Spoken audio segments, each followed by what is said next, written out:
संसद जी, अमेरिका और ईरान के बीच युद्ध चल रहा था, उसको अब सीज फायर हो गया है, कैसे देखते हैं? हम तो ये चाहते हैं कि ये चीज़ ख़त्म होनी चाहिए। जो युद्ध चल रहा है लगातार, जिस तरह से अमेरिका ने और इजराइल ने ईरान को बगैर किसी बात के युद्ध में धकेल दिया और जो नुकसान जान माल का पहुंचाया, एक बहुत बड़ा नुकसान है।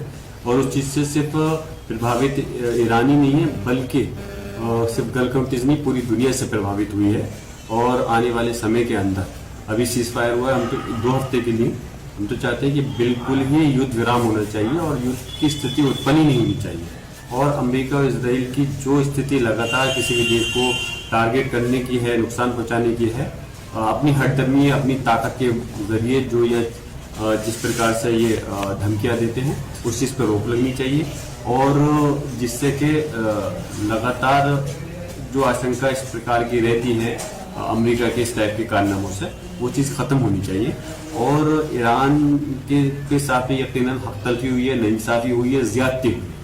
और आने वाले समय के अंदर हम चाहते हैं किसी भी मुल्क के खिलाफ, चाहे वो कमज़ोर देश है या किसी भी प्रकार का है, उसके साथ नाइंसाफ़ी, ज़्यादती नहीं होनी चाहिए, उसके अधिकारों का हनन नहीं होना चाहिए। अभी तक 40 दिन का युद्ध हुआ है, तो इसमें किसे हारा हुआ या जीता हुआ देख रहे हैं? मैं कोई जज तो नहीं हूँ किसी हारे हुए या जीते हुए के लिए मैं करूँ, लेकिन इतना ज़रूर कहूँगा कि जिस प्रकार से अमेरिका, इजराइल जो कि दुनिया की बड़ी ताकतें हैं, उन्होंने पूरी ताकत अपनी झोंक दी, लेकिन फिर भी ईरान को नुकसान तो हुआ, लेकिन ईरान ने इनके सामने अपने घुटने नहीं टेके और मजबूती और बहादुरी के साथ में मुकाबला करा।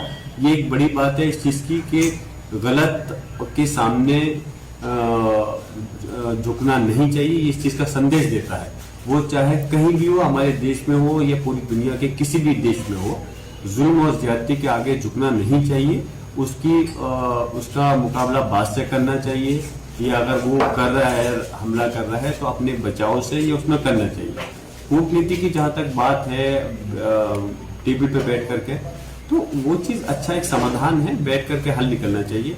लेकिन अमेरिका ने शुरुआत करी है, तो उन्होंने इस चीज़ को का मुकाबला करके पीछे नहीं हटे। इस चीज़ की मैं यकीनन मुकाबले मेरी बात हो सकता है, कुछ लोगों को वो हो सकती है, शिकायत हो गलत लग सकती है, लेकिन मैं कहूँगा कि ईरान एक बहादुर मुल्क है, उसने जम कर करके ऐसी ताकतों का मुकाबला। सर जी, एक बात इसमें सामने आ रही है और ये सोशल मीडिया पर भी चल रही है कि पाकिस्तान ने इस मामले में अब मध्यस्थता कराई है, जबकि ये कहा जा रहा है कि भारत में इस समय हमारी जो सरकार है वो चुनाव में व्यस्त है और पाकिस्तान उसने इस पूरे युद्ध में जो है मध्यस्थता की भूमिका निभाई है।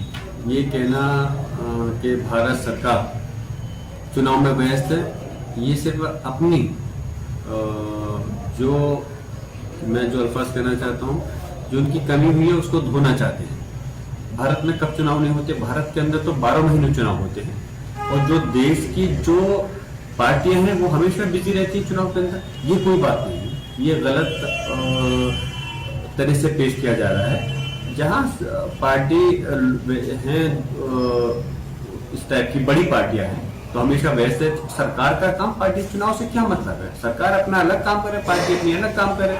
और यकीनन जो अपने आप को विश्व गुरु साहब बताते हैं, तो इस वक्त हमारे ऐसे समय के अंदर अमेरिका, इजराइल और ईरान के बीच में अगर एक मीडिएटर की बात चल रही थी, तो हमारा देश पीछे क्यों रहा? क्यों पाकिस्तान को ऐसा मौका मिला? तो इसमें हमें खुशी तब होती जब इस चीज़ को युद्ध विराम कराने में या सीज फायर कराने के अंदर हमारे मुल्क का हाथ होता। लेकिन अफसोस है कि इस उसमें पाकिस्तान ने इस चीज़ को कराया। तो इस चीज़ से एक सवाल ये भी उठता है कि जहां आप विश्व गुरु की बात अपने आप को साबित कराना चाहते हो, वहां पे इस चीज़ का कोई दूसरा आदमी फ़ायदा उठा करके बीच में सीज फायर को अंजाम देता है। तो कहीं ना कहीं सवाल उठने लाजमी है, और सिर्फ विपक्ष ने उठा रहा सवाल, कहीं ना कहीं पक्ष के अंदर भी सवाल चल रहे होंगे। बस ये है कि वो उनकी जुबान तक नहीं आ रहे, उनके विपक्ष की जुबान तक आ जा रहे हैं।